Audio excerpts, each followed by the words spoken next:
So in this final video for this lesson, we're going to walk through setting up the second activity that you need in order to receive the intent that you set up on the main activity, passing in that concatenated string that we created in the gather info method. And we're firing up that intent. If you remember down here, we said start activity, we launched off that intent, and so now we're going to create that second activity, which essentially grabs that intent. Remember, an activity, single focus thing the user can do. And so we want the activity that we're going to create to make that second little UI window and display our concatenated string. So to set up this second activity, we come over here to our project tree, and we right-click on the Java folder, and we go to New Activity and choose a blank activity. All right, and this is going to launch this new Android activity kind of wizard. So our activity name needs to be that class that we referenced earlier, which was display message activity, because that's what we said our second activity was named, and that's why our project doesn't currently build, because it doesn't exist. So display message activity,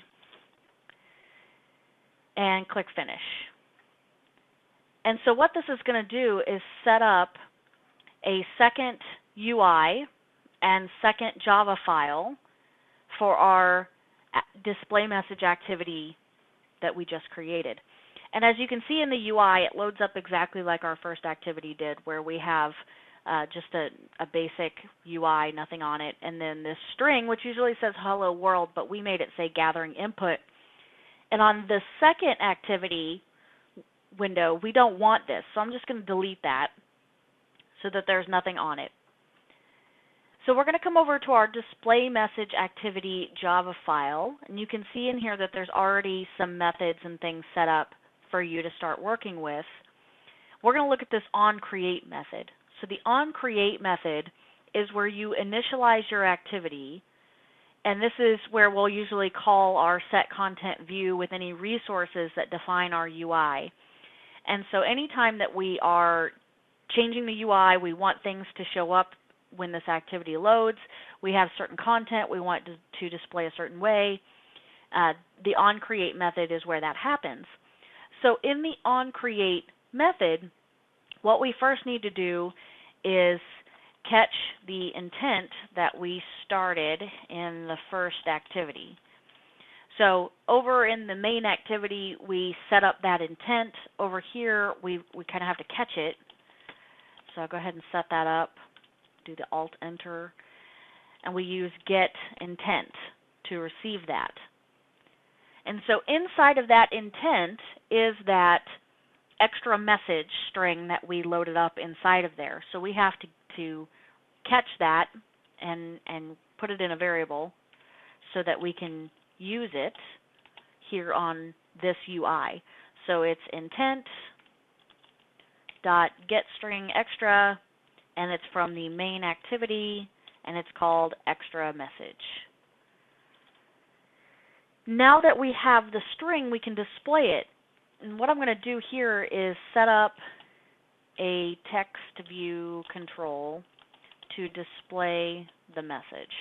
Now you could come over here to the XML and put in a text area or other control from your palette and then equal the message to that. But I wanted to show you how to programmatically create a control as well, so that when you want a control that doesn't always reside on the UI, you can just stick it in here via the code, and that way if you never use it, like the situation in your program doesn't call for it, then it's not just hanging out on the UI doing nothing. So this is going to be a text view. Do your Alt-Enter. Just name it text view. Equals a new text view. And then we put it on this being the current UI. And so I'm going to set the size, set text size, make it pretty big. 40 is pretty big. And then we get to set the text as message. So what's in that variable? The final step here is to add it to the set content view. So set content view add our text view.